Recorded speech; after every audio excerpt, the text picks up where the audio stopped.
नाशिक शहराच्या महापौर हिमगौरी आडके आहेर यांनी मंगळवारी 21 जुलै रोजी पत्रकारांशी संवाद साधत नाशिकमधील महत्त्वाच्या विषयांवर चर्चा केली आहे. गेल्या 18 वर्षापासून पाथर्डी येथील कचरा डेपोपासून शेतपिकांना तसेच शेतकऱ्यांना होणाऱ्या त्रासापासून त्यांची मुक्तता केली. त्याचबरोबर सिटीलिंक बस सेवा, मराठी शाळांची करपट्टी तसेच अंगणवाडी सेविका मदतनीस यांच्या मानधनात झालेली वाढ याबाबत त्यांनी आयोजित पत्रकार परिषदेत माहिती दिली.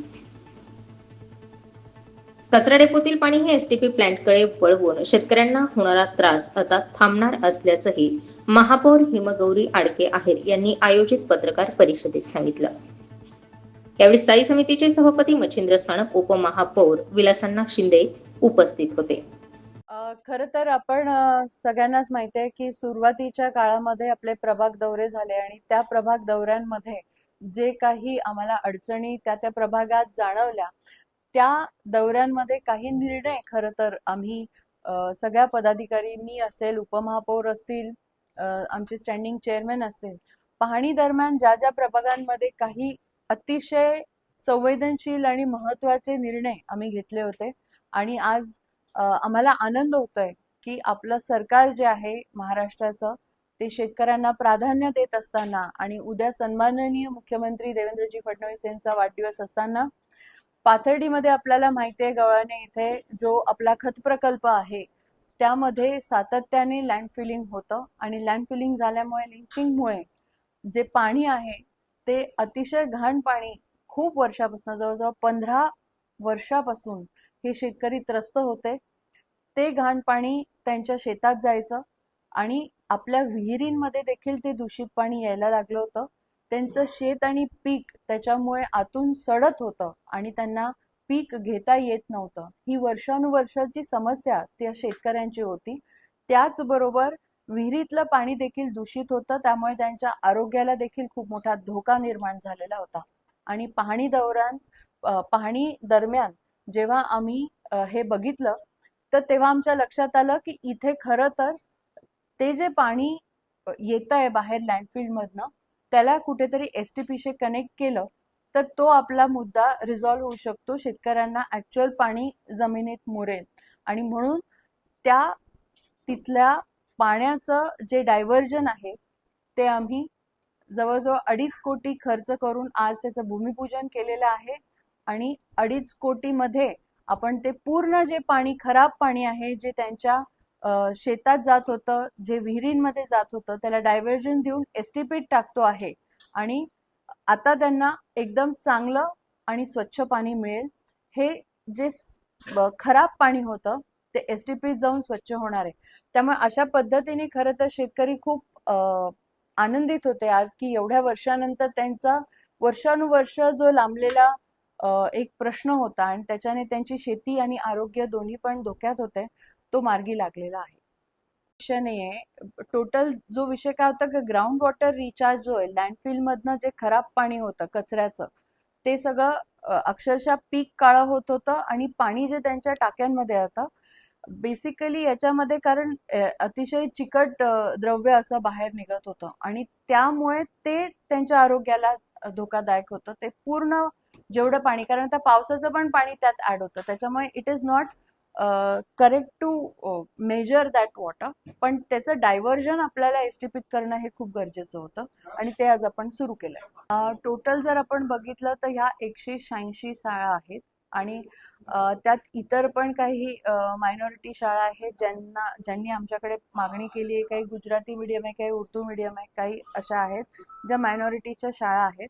तर मला असं वाटतं की ह्या शाळांना देखील समाविष्ट करून घ्यायचा निर्णय आता उपसूचनेद्वारे येऊ शकतो आमच्याकडे आणि अशा पद्धतीचा चांगला निर्णय, खरं ठोस निर्णय आज आमच्या नाशिक महानगरपालिकेतर्फे सगळे लोकप्रतिनिधी आणि प्रशासनाच्या तर्फे घेण्यात आलेला आहे आणि याचं सगळीकडे स्वागत होत आहे, याचा आनंद आहे आम्हाला. ज्या आहेत त्या आपल्या लहान चिमुकल्यांना खरं संस्कार घडवत असतात. तर 2 गोष्टी याच्यामध्ये प्रामुख्याने आम्हाला सगळ्यांना जाणवल्या की त्यांच्या मानधनामध्ये बऱ्याच वर्षापासून चर्चा होत होत्या, पण तशी वाढ झाली नव्हती. आजचं तुम्ही जर प्रपंच करायचं म्हटल्यानंतर एवढ्या तोडक्या सॅलरीमध्ये एवढ्या तोडक्या त्यांच्या जे काही मानधन होतं त्याच्यामध्ये उदरनिर्वाह करणं किंवा बाकीच्या गोष्टी करणं शक्य नव्हतं. त्यांचं येणं जाणं जे असेल, परत आपण पाहतोय की शासनाच्या सगळ्या खरं तर त्या खूप मेहनतीने काम करत असतात. शासनाच्या सर्व ज्या योजना आहेत त्या लोकांपर्यंत पोहोचवण्याचं काम देखील करतात. कोरोनामध्ये देखील त्यांनी खूप चांगली जबाबदारी पार पाडली आणि आता SIRच्या माध्यमातनं जेवढ्या पण योजना आहेत त्या माध्यमातनं खरं अंगणवाडी सेविका BLO म्हणून काम करते, इतर शिक्षक देखील काम करत असतात, पण अंगणवाडी सेविकांकडे बऱ्यापैकी दुर्लक्ष झालं होतं आणि त्याकरता हा निर्णय आमचे सर्व लोकप्रतिनिधी आणि महासभेने घेतलेला आहे. मानधन जे मुख्य सेविकेचं आधी एक 8,900 काहीतरी होतं ते आपण 12,000 केलंय. CDच्या संदर्भात 34वी सभा आता आपण त्याचे अध्यक्ष होता. अनागोंदी कारभार या निमित्ताने या सगळ्या निमित्त समोर आला आहे. अधिकाऱ्यांना आपण जे प्रश्न होते त्याची माहिती त्यांच्याकडे उपलब्ध होती काय त्या संदर्भात? कसं आहे की 4 वर्षानंतर पहिली मीटिंग लोकप्रतिनिधी आल्यावरती सिटी लिंकची होती आणि आपल्याला माहिती आहे की गेल्या काळामध्ये जे आम्ही 5 महिन्यांपासून काम करतोय त्यामध्ये सिटी लिंकच्या अनेक अशा आम्हाला कंप्लेंट्स देखील प्राप्त झाल्या, नागरिकांकडनं झाल्या आणि आम्ही जेव्हा लोकांमध्ये काम करतोय, आम्ही आज काम करतोय अशातला प्रश्न नाहीये. मागच्याही काही कालावधीमध्ये जो बदल की कोरोनानंतर ह्या 4 वर्षाच्या काळात काही असे मुद्दे जाणवले की अचानकपणे एखादा बसचा रूटच कॅन्सल झालाय. ह्या प्रामुख्याने 3 गोष्टी आम्हाला जाणवल्या की एखाद्या बसचा रूट कॅन्सल होणे. मग तिथले नागरिक आमच्याकडे येतात. गंगापूर रोड आणि कॉलेज रोडमध्ये मुळात ही समस्या जास्त निर्माण झाली होती की अचानकपणे तिथले रूट कॅन्सल झाले. ते बोर्ड ऑफ डिरेक्टर्स मध्ये मान्य करून घेण्यात आलेले नव्हते. म्हणून परस्पर हे जे काही कारभार चालू होता त्याच्यावर आम्ही आज अंकुश ठेवण्याचं काम केलेलं आहे. परत अजून एक गोष्ट त्यांनी अतिशय चुकीची केली होती की 30 जूनला जेव्हा महासभा होती त्याच दिवशी त्यांनी स्वतःचं बोर्ड ऑफ डिरेक्टर्सनी एक सिटी लिंकची महत्वाची बैठक लावायचा गोंधळ आणि असा प्रकार घडला. त्यामध्ये त्यांचं ऍक्च्युली पितळ उघडं पडलेलं आहे की त्यामध्ये एक पोस्ट जी कधीच आपल्या सिटी लिंक मध्ये किंवा मान्य देखील नव्हती, मेमोरँडम ऑफ असोसिएशन मध्ये ती निर्माण करण्यात आली.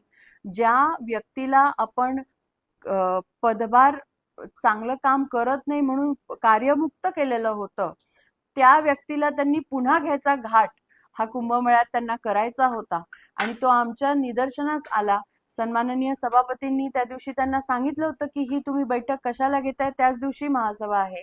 म्हणजे 30 जूनच्या तारखेला सकाळी ऍक्च्युली स्टँडिंग होती आणि लगेचच महासभा होती.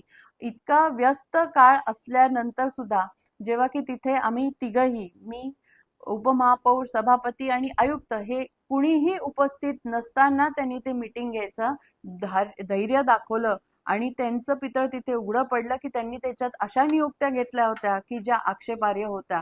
त्या आम्ही आज सगळ्या रद्द केलेल्या आहे आणि अशा पोझिशन्स निर्माण करून अनेकांना आपल्या माथी मारून घेण्याचा आमचा कोणताही याच्यात हेतू नाहीये. कारण अशा पद्धतीने जर ह्या लोकांना जे एक कंपनी चालवताना कंत्राटदाराच्या मर्जीतले लोक आणि त्यांना पोसायचं काम खरं तर महानगरपालिका एवढ्या वर्षापासून करते, त्याच्यावरती कुठेतरी डिसिप्लिनरी ऍक्शन घेणं गरजेचं होतं आणि म्हणून पहिल्याच बैठकीत आज आम्ही जे मुद्दे त्यांना विचारले त्याकडे त्यांचं उत्तर नव्हतं आणि ते अनुत्तरित होते. याच्यानेच त्यांच्यामध्ये समन्वय नाहीये.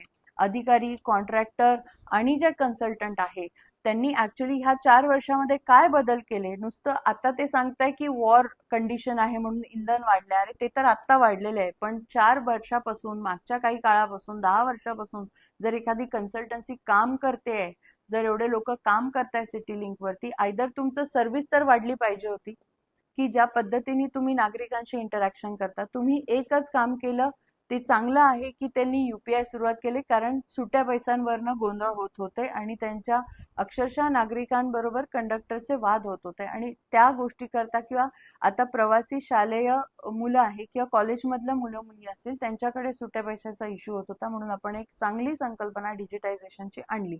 पण ती सोडता आता जे काही 90 कोटी आणि 100 कोटी महानगरपालिका सिटी लिंकला देते, कंपनी तर कुठल्याच पद्धतीने तो भार स्वीकारत नाही. तो जो भार आहे तो महानगरपालिकेवरतीच आहे. मग आम्ही त्यांच्याकडनं डिटेल रिपोर्ट मागितला आहे की आतापर्यंत तुम्ही काय काय चेंजेस केले, कशा पद्धतीचे कॉन्ट्रॅक्टमध्ये नियम आहेत आणि आतापर्यंत पॉझिटिव्हिटी किंवा सर्व्हिस लेवल आपल्याला जे अचीव्ह करायचे होते ते का नाही झाले. आता कुंभमेळ्याच्या पार्श्वभूमीवरती आपण एक 50 EV बसेसचा MOU साईन करतो आहे.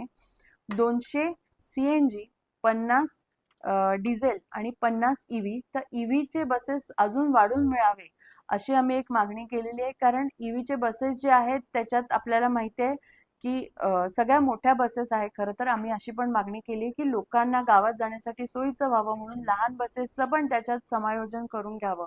अशा पद्धतीने आम्ही चांगले निर्णय आज खरं तर सिटी लिंकच्या बोर्ड ऑफ डिरेक्टर्स मीटिंगमध्ये घेतले.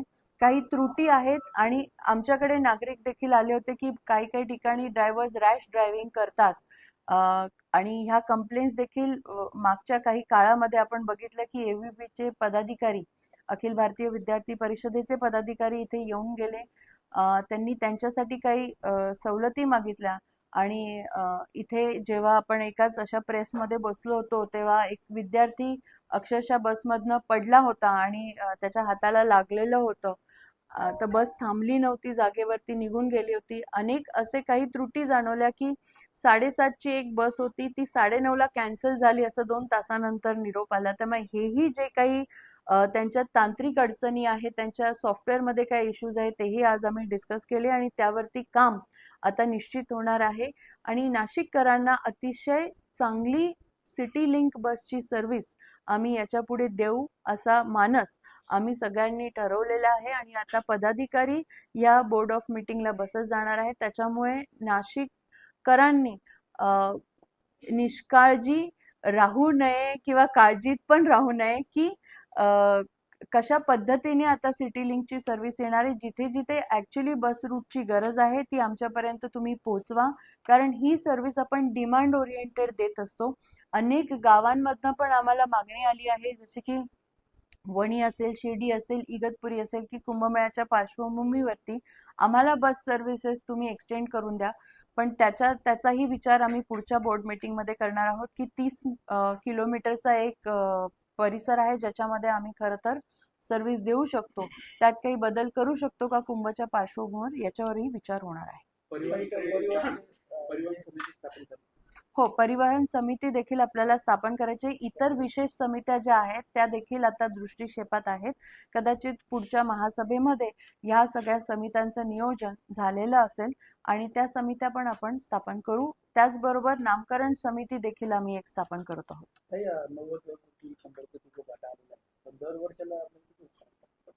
एक साधारण हे सरासरी जो आहे तो 90 कोटीचा ते 80 कोटीचा घाटा आहेच दरवर्षी.